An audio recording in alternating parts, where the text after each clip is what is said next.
Hello, my name's Judy and I've been working at the archives for some 14 years since I came to Gloucester from Southampton. I really enjoy my days, normally once a week, at the archives and the sort of documents that I spend my time with. They are, generally speaking, from the 16th or 17th century.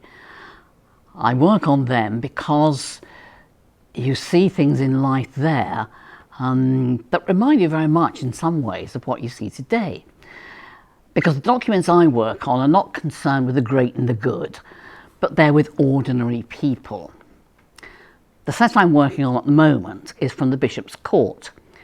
And the Bishop's Court had cases concerned with defamation, that is, people calling each other not very nice things, often women having a bit of a slanging match, and the sort of things they say about each other are really quite bad. That somebody's had a bastard with men, it's sometimes that they have been with another woman who wasn't their wife. Not too different, I suppose, from the sort of thing that go on today. They have witnesses in these cases, and the witnesses, again, are generally speaking the ordinary people. They're your carpenters, your bakers, your small farmers, your servant girls, those sort of people. So it's very much, as I say, the lives of people who are just the ordinary ones. You never read about them in the history books, do you really?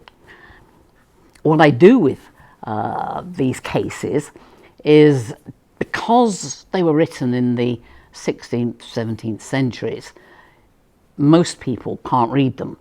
Therefore, they're completely inaccessible, which is such a shame, because, as I say, they are telling about ordinary people's lives. So I actually write down the main details as far as people are concerned, and then make a short précis of the actual case, so that somebody can come along and actually, these days, mostly see these things via the internet, via the archives, on the net. Then they can read about it themselves, which they couldn't do otherwise because of the difficulty of the handwriting. You find extraordinary things about people.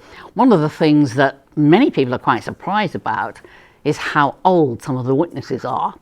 Just this morning, I have had 80-year-old, 76, another one 76, and one of 72.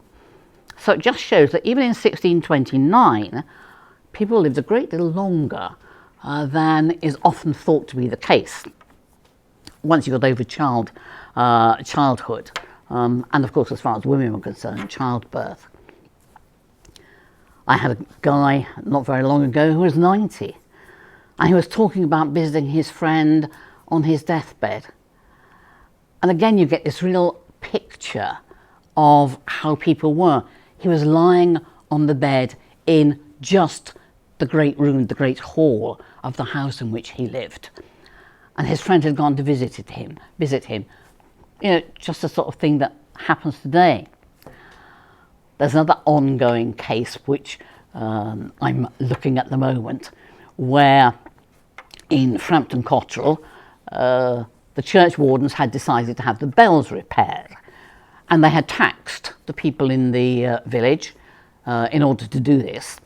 But three of the men there were not too happy about this, because they reckoned the church wardens had spent far too much money on having the bells repaired, and they turned around and said they weren't going to pay. So actually, again, something that is just the same as today. Nobody really likes paying taxes, do they? And they did in those days. So as I say, I come here every week. It's a real escape, because once you've got the documents in front of you, you actually can't think about anything else. So all the little problems and so on, you haven't got time to think about them. And I also do it because ever since I started doing family history, and that is many, many years ago, and used indexes and so on composed by other people, I have thought and other people who have been involved in family history with me have thought that you really need to give something back. And that is one of the contributions that I can make in thanks for those people who in their time did it. And maybe somebody one day will be actually quite pleased that I've been doing it now.